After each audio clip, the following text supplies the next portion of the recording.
So let us say this is the example. This is a very important grammar. You note down this grammar into copy because this grammar is frequently used in all the units. So this grammar is called as a expression grammar. This is a common grammar, and we are doing many operations on this grammar while learning predictive parser, top-down parsers, bottom-up parsers, because there are different types of parsers like SLR parser, LL parser, LALR parser. So we might be using same grammar by little modifications. For example, in this grammar, there are 8 production rules. So initially, what is our objective? So see, we have a string of tokens. This is generated by scanner from the source code. It is ID plus ID into ID. ID plus ID star ID. This is given statement. So we are trying to derive this statement by using LMD as well as RMD. And we are trying to think whether we can derive it in more ways, more different ways. Same statement. So idea is that there must be only one unique way, because if there is a unique way, there will be unique transition parsing tree. If there is a unique derivation, there will be unique parsing tree. So that we are going to check. And if we have LMD as well as RMD, we are going to draw the syntax tree for that RMD. And we are trying to check whether this sentence is grammatically correct or not, yes or no. So what is the meaning?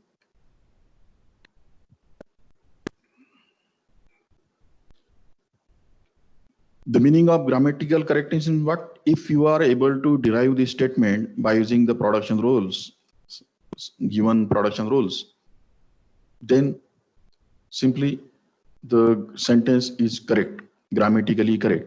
That's the thing. Don't confuse the things. If you have successful derivation for a given statement, it means statement is grammatically correct. That's it. So what is happening? We are consuming the tokens. That is happening. So it might be hard right now. What is the meaning of consumption of token? So anyway, we shall take 1 or 2 examples, and then you will learn what is the exact meaning of consumption of token. What is happening actually? We are substituting non-terminals on the right-hand side during derivation. And then we are generating the tokens.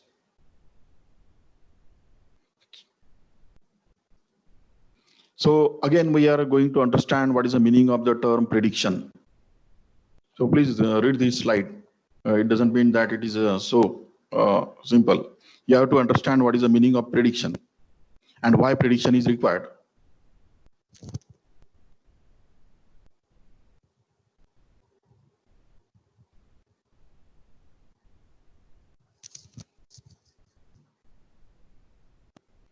See, when you have some statement, then you have to guess which production rule you have to choose, right? That is a prediction. If you choose proper production, then your prediction is correct. If you choose wrong production rule, then your prediction is wrong. So it should not happen. So that's why the concept of prediction is important. So all parsers are not predictive parsers. That is a different thing. So how to achieve it? We consume non-terminals with terminal symbols until a string of token is generated. So anyway, we shall again talk about what is prediction, why it is required, what is look ahead, like that. So I hope you got this grammar, 8 production rules. So you can rewrite this grammar in this way. Only 3 non-terminals are there, E, T, and F. And here, few terminal symbols are there, plus, star, opening bracket, closing bracket, and ID. So ID is a terminal because it is written in lowercase letters. So when you write the grammar, you must sequence it like this. Once you give the sequence, you should not change that sequence. It is very, very important that we are going to understand why this is important. अगर आपने एक हरे production rule को कोई number attach कर दिया है, तो it should be fix. उसको आप चेंज नहीं कर सकते. अगर आप चेंज करेंगे तो आपके कंपाइलेशन में प्रॉब्लम आ जाएगा. Why? Because we suppose that the sequence of production rules during the derivation gives us the abstract representation of tree, that is a syntax tree. That's why we should not change the rule numbers during the operation. So you may think that I am just repeating few things again and again, but still we have to go with it. So let us say this is ID plus ID, star ID is there. We start with the E. E is a start symbol. Then you start with the start symbol, that is E. Now here what is happening? You have to choose the production rule. Now you can take rule number 1 or you can take rule number 2 because E is generating something. E is a start symbol. That thing is a correct. You see, here you have to be, you have to work very correctly in choosing the production rule. So let us say you have to choose the first production rule, and then you go on the deriving that statement. But what will happen if you choose a wrong production rule in the beginning or somewhere else? That's why prediction is very important. Definitely, there are different ways to backtrack. Means, if we choose the wrong production rule during the derivation, then we can backtrack and we can recover the derivation. So there are different types of parsers, like backtracking parsers are there. So those parsers allow you to choose any production rule during the derivation. And if something goes wrong, then you can backtrack and you can resume the original statement, even though you choose the wrong. But problem with this is that if you have a backtracking parser, it may consume lot of time. It is a very, very complex in implementation. When you do programming, when you code that, so it is very complex. Backtracking is a complex. It becomes very heavy. And second thing is that it is a slow. Because of its complexity is slow. So right now you may not understand what is a drawback of backtracking. But through this example, you just guess, even visualize that what would happen if we start deriving some statement, and somewhere in between we think that this is not working, so we have to backtrack, and then we have to choose correct production rule. So anyway, I hope you got this concept what I want to say. So anyway, we have boldly chosen rule number 1. So this is leftmost. So what will happen? You will substitute left non-terminal, that is E, like this.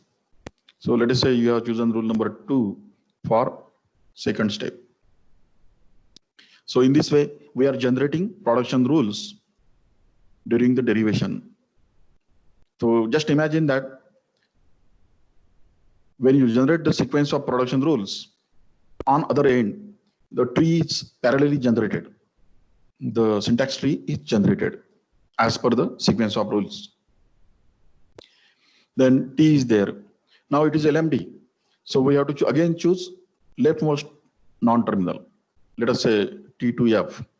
So T2F is a port number.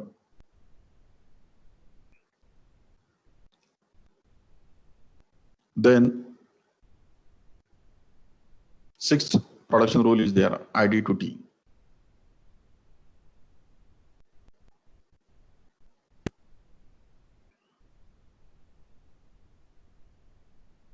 Now, After 6, you have ID. So leftmost or non-terminal is a T. So you are choosing rule number 3.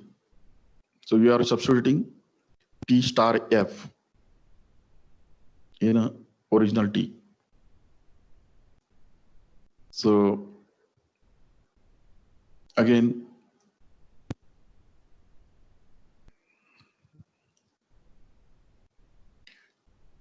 F is there, then leftmost term is a ID. Then again, F is there, you have to choose last. So in this way, 1, 2, 4, 6, 3, 4, 6, 6. This is the sequence of production rules. And here we have successfully generated it. But there are some cases when if you choose a wrong production rule, if you choose a wrong production rule, then you may halt or you may not be able to generate that string. So that's what grammar is called as a generator. And machine, whether it is a LBA or a PDA or a Turing machine or even finite state machine, it is called as an acceptor. Please note these two terms, acceptor and generator. The grammar is a generator. It generates given string and machine accepts. So machine normally answers you in terms of yes and no. So anyway, this is very simple. There is no problem, but you understood what is the leftmost derivation. So sequence is there.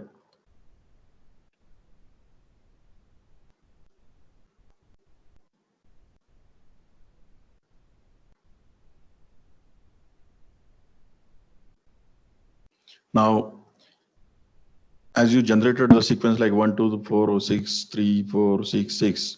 So in the same sequence, we are generating the parsing tree.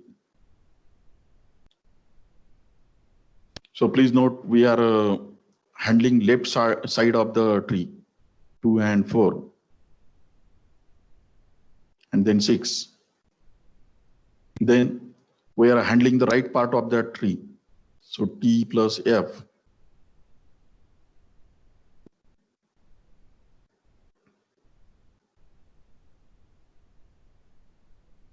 So like this, we have generated successfully the parse tree or syntax tree. So we have to traverse it. So I hope you know what is a pre-order traversing. So you have to traverse the tree in pre-order way. Definitely there are different ways. Sometimes postfix or post order is also important.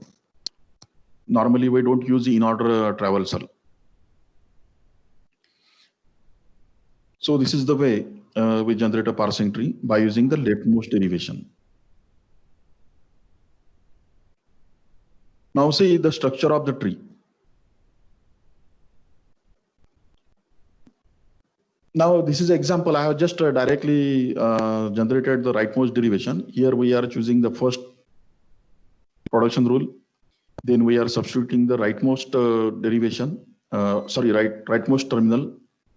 Sorry, rightmost T with T star F.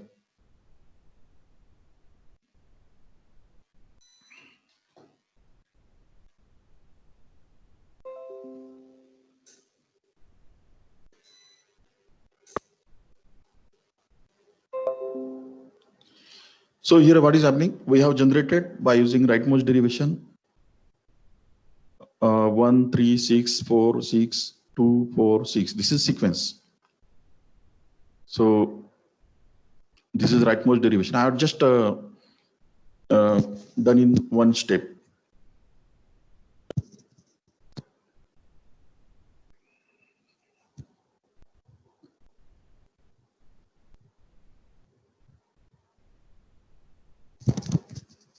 So we can draw the syntax tree for the sequence, rightmost derivation, RMD. I am using the term RMD. Actually, it is not a standard term. So see here, you can compare the sequence of the leftmost derivation as well as rightmost derivation. See, it is different.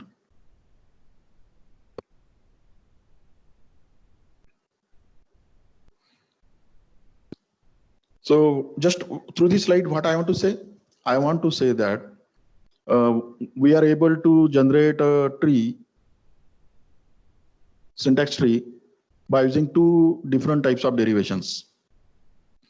So in this case, LMD and RMD is there, but there can be some grammar where there can be more than one LMD. मतलब there can be more than one LMD. मतलब दो या तीन या चार left most derivation हो सकते हैं सेम स्टेटमेंट के लिए. And please note, this is very important. For same statement, you may have more than one RMD. मतलब राइट मोस्ट डेरिवेशन 1 2 3 4 ऐसे हो सकते हैं एक ही स्टेटमेंट के लिए. तो क्या होगा? सब प्रॉब्लम हो जाएगा. And see, what is your observation from this? If you use the leftmost derivation, your tree might be different. Like, and if you use rightmost derivation to generate a tree, your tree might be different. Fortunately, in this case, structurally, this tree is not that much different. That we are going to understand. See, this is the rightmost derivation syntax tree.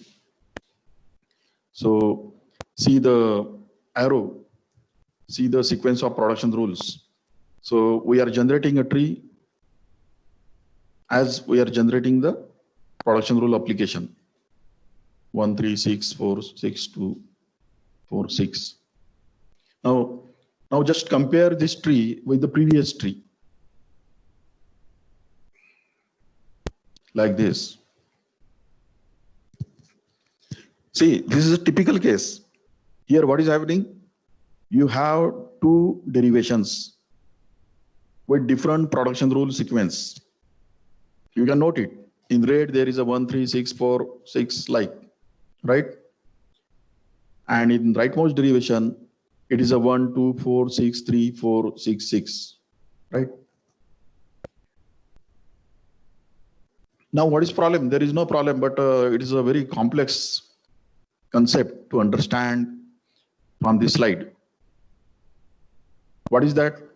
Even though you have two different derivations, you are probably generating a tree whose structure is structurally same.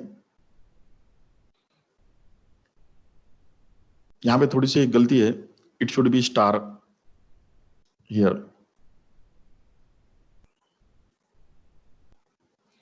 तो अगर आप broadly देखेंगे तो ये दोनों भी tree structurally similar है. Tree are same but sequence is different, derivations are different. This is very important. Please note, in this diagram, there might be a plus sign in T star EF. Can you see this arrow? You can correct it on your end. You can download this PPT from your on your back end, and you can correct this T plus F, make it T star F.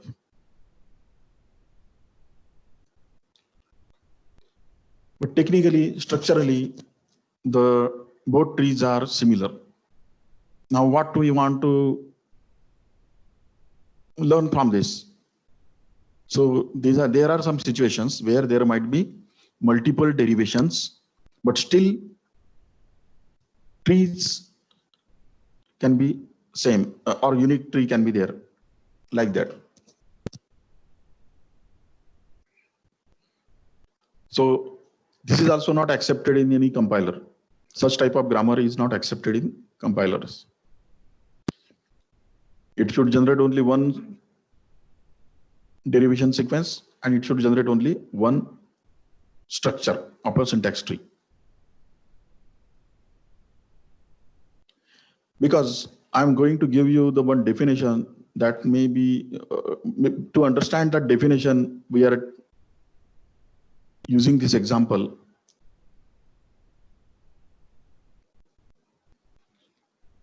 So structurally, both trees are similar.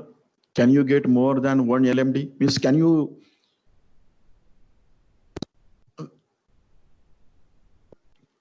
can you do the derivation by using more than one leftmost derivation? That is a question.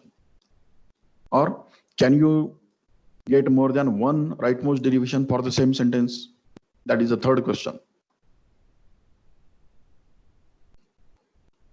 And each sequence of derivation generates one corresponding tree.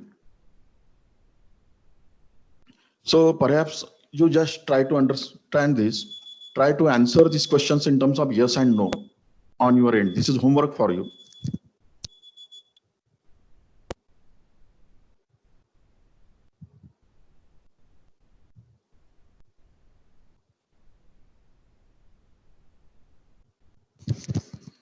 So what do you have to answer? Can you generate more than one leftmost derivation for the same sentence for a given grammar? Or are you able to generate more than one rightmost derivation for the same sentence? Yes or no? You have to think on that.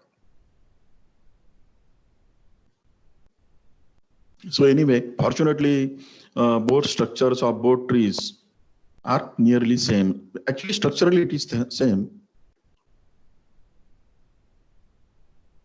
That you have to understand through this example. Anyway, now here we are going to understand why it is important. So this is definition. I hope you have learned this in TOC, that what is a ambiguity. So a language or a grammar is ambiguous if a sentence has more than one parse tree. This is one. So you can get good definition. I am writing the definition only for understanding purpose. So refer proper book or proper material and get good definition of the ambiguous grammar. And more than one leftmost or rightmost derivation is possible. So that is there. So we can more simplify it like this. If you have two leftmost derivations for a same sentence, or if you have two or more rightmost derivations for a same sentence, or if you are, just imagine that it is or, and if you have two parse trees for the same sentence, then it means that that given grammar is ambiguous. So I'm not making complication because we have to understand what is difference in leftmost derivation and rightmost derivation. That is important. That's why I have generated these three sentences. So if a grammar can have more than two derivations, either leftmost or rightmost, is ambiguous. Or if you are able to generate two parse trees for the same sentence, then we say that that grammar is ambiguous. So what is solution? Solution is there. There are two methods are there. One is called as a removal of left recursion. Second method is called as a left factoring. And third method is there that is called as a, actually that is not a direct method. It is just logical method. You can reorder the production rules of a given grammar. You can rearrange the production rules of a given grammar, and you can substitute something in that grammar such that the new generated grammar becomes unambiguous and it is equivalent to original grammar. So 3 or 4 methods are there. But from syllabus point of view, we are just learning two main methods. That is a leftmost removal of the left recursion and factoring, left factoring. So I hope up till now you are comfortable, you are able to listen me.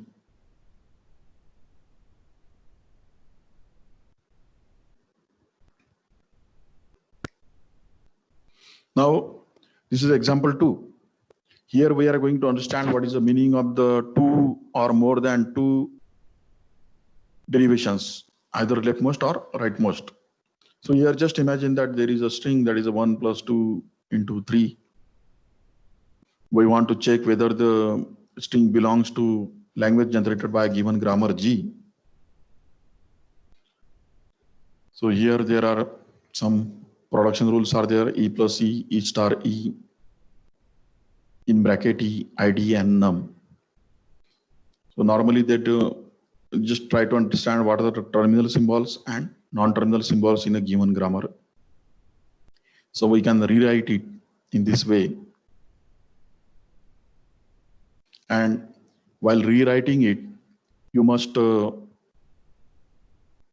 number the production rules. Why? As I told you that these sequence production rule numbers helps us to build a parsing tree. That's why numbering is important.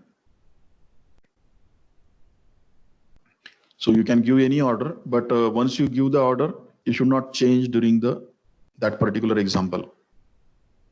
So here I have numbered like this: 1, 2, 3, 4, 5.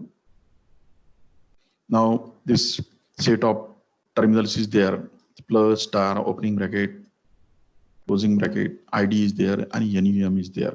ID means identifier, NUM is a number.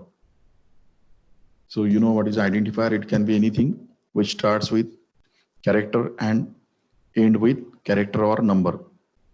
So you can call it as a variable name. And number is simple number. Right now we are not trying to define any float or decimal or fractional number. It is only integer right now for this example. So if you want to consider the fractional part or a real number, then you have to write different grammar. You need different grammar. But this is a basic expression grammar. This grammar is frequently used in this subject.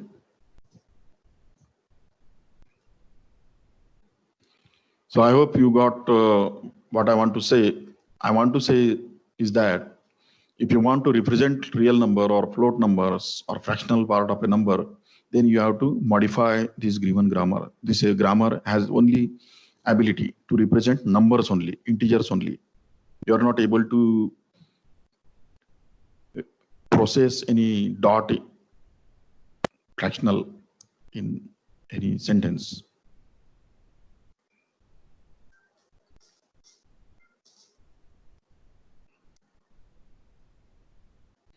So anyway, we are trying to parse this statement, or we are trying to derive this statement by using this sequence. So we start with E, then we substitute E plus E, that is rule number 1. Then we substitute number, that is rule number 5.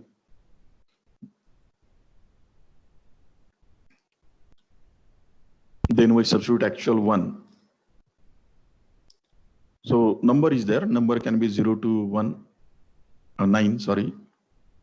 Then there is a leftmost E is there, we substitute rule number 2, E star E. Then in next step, we substitute number, NUM, then 2, like. So in this way, we have done the leftmost derivation and we are able to successfully derive this statement. So what we have to think? We have to think that is there any only one leftmost derivation? Is it true? So for this example, it is not true. You can have more than one leftmost derivation for the same sentence. So for this sequence or sequence of derivation, we have this say parsing tree. So it is matching to the sequence of derivation. So you can verify it. But if you start with E, and then if you start substitute E star E, that is rule number 2,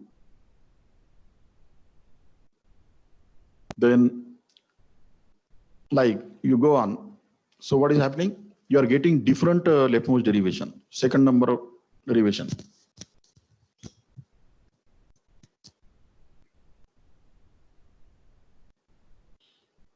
So you just compare these two sequences. These are different. And you will find that if you draw a tree for second leftmost derivation, second LMD, that tree will be little different from the original first tree. This is what we have to learn from this example. So what we learn? We learn that the same sentence can be parsed by more than one leftmost derivation. You can try for third leftmost derivation. It may be possible or may not be possible. Just take this as a homework. But from these two leftmost derivation, we can have two syntax trees. So this is not good for any compiler. So anyway, we have two leftmost derivation. From this slide we understood, and we are able to successfully parse the given sentence or sequence of tokens. So let us see about the rightmost derivation. So this is sample. On the left side, I have given you the sequence of the rightmost derivation. It is a first derivation. So you start with E star E. Then what is happening? You are substituting rightmost non-terminal. E को आपने num से replace किया, num को आपने 3 से replace किया, फिर जो E है उसको फिर से num से replace किया, like that.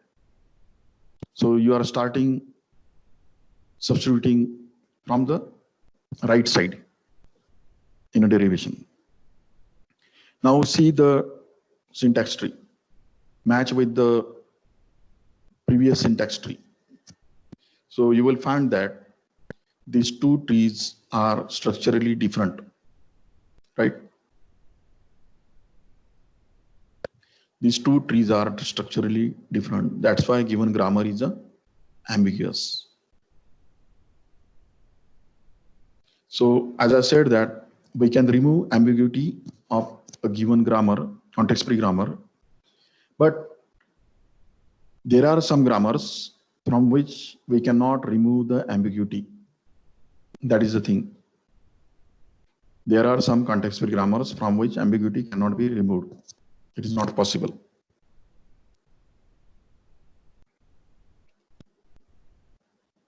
So just we are summing, can we derive the sentence by using more than one leftmost derivation, more than one rightmost derivation, or can you get more than one parse tree for a same sentence?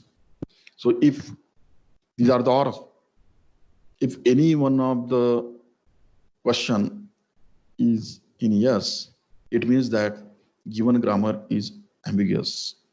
So I hope you understood that there can be more than one leftmost derivations for a given sentence, or there can be more than one rightmost derivations for a given sentence. Definitely, if there are more than one derivation sequence, there might be two derivation trees or syntax trees. See, in previous case, we have two different derivations from a same sentence, but structurally, the tree was similar. जो भी दो हमारे derivations थे, LMD और RMD, उसका tree nearly same था. That you have to keep in your mind. These are the situations, and it depends on the complexity or design of a grammar. So you can make some grammars unambiguous. So these are the methods: left factoring, left recursion.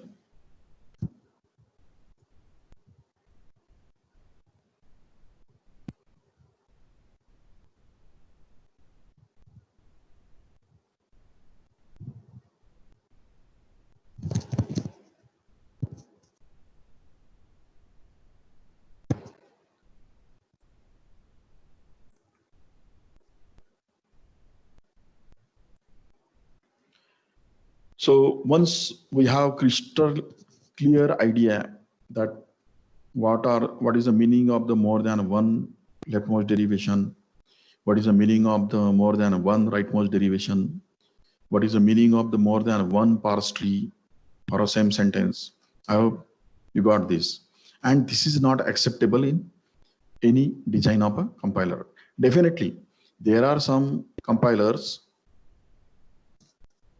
which works on ambiguous grammar. Please note this thing. So that type of parser is called as a recursive descent parser.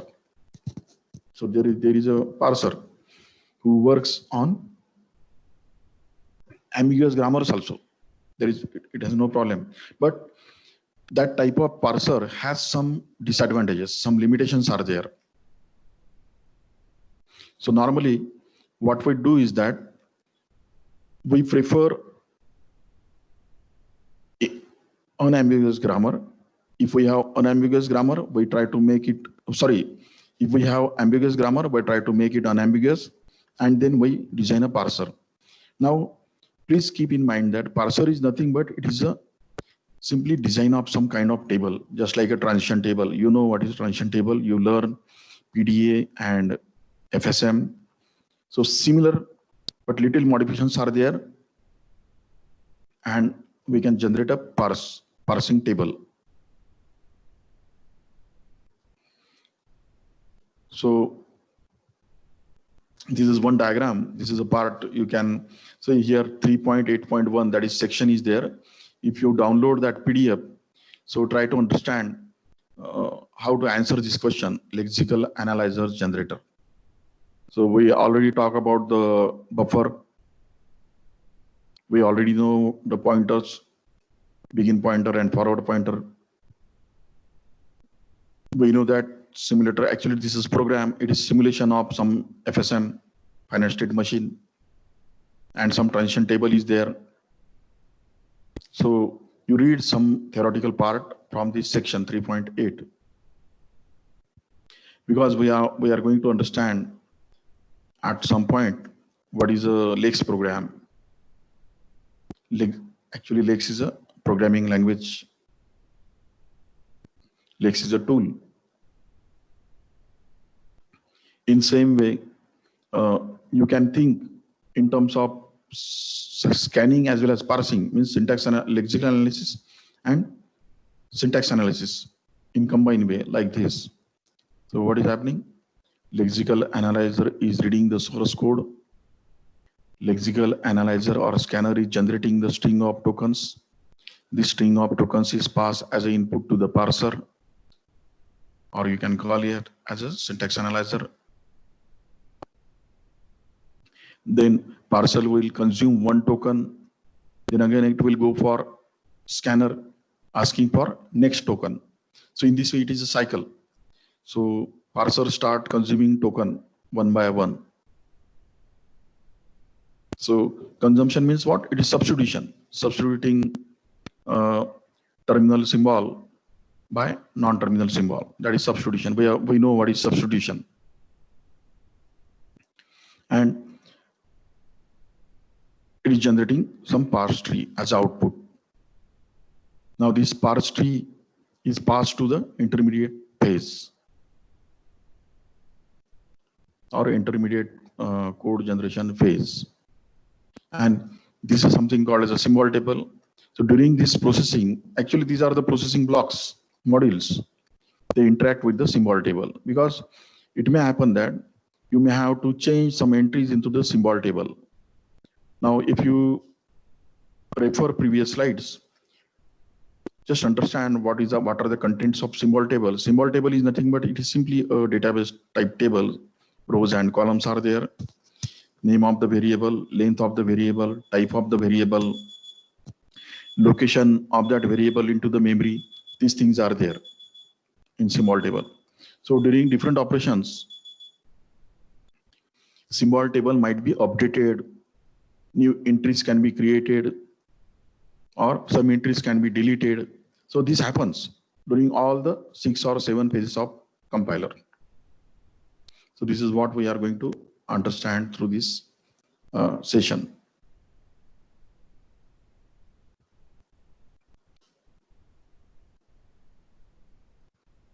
Now, I have already shown you this slide, but still as a homework, you just try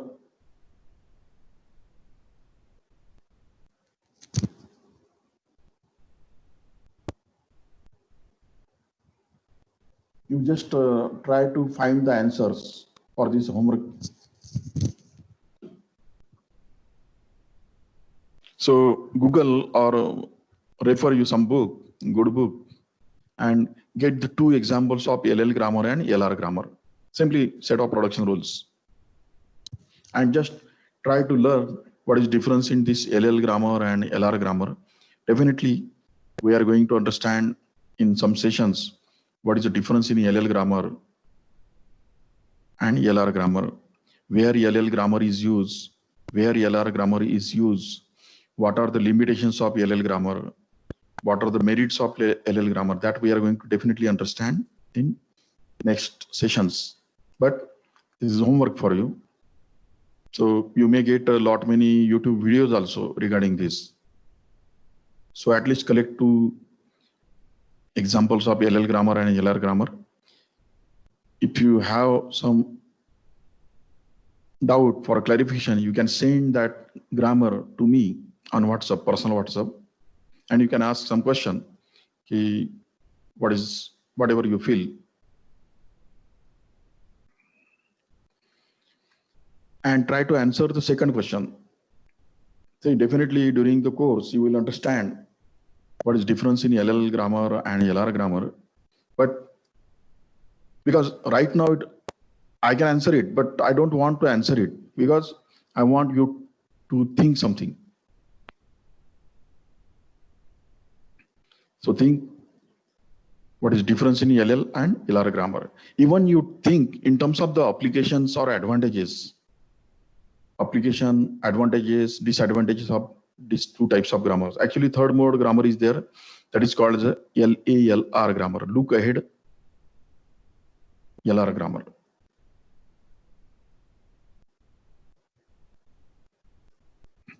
So